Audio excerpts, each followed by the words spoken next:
का यदि निर्माण करना है तो उस पर ध्यान केंद्रित करिए कि एक अच्छा चरित्र होता क्या है और उसका निर्माण, उसका पथ, उसका रास्ता और उसका जाने वाला वक्तव्य, गंतव्य कैसे लेके जाएगा, इन सब सारी चीजों पे ध्यान देते जाइए। ठीक है बेटा। और दूसरी है, हजारों बार ठोकर खाना पड़ेगा।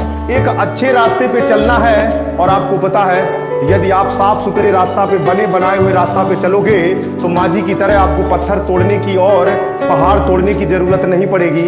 लेकिन जरूरत तो नहीं पड़ेगी, लेकिन माझी जैसा नाम होना आपका जरूरत नहीं हो पाएगा बेटा। इसलिए जरूरत तो होता है।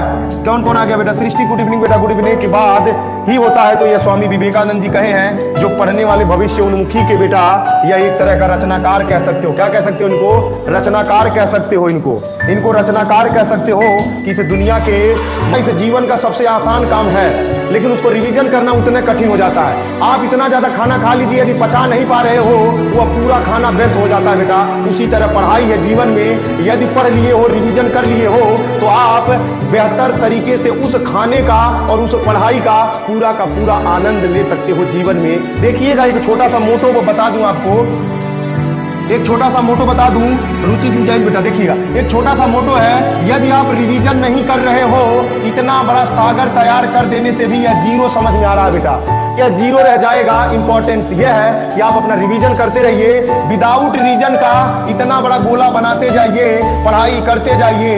इस गोले का तात्पर्य गोला हो जाएगा, लास्ट में जीरो हो जाएगा।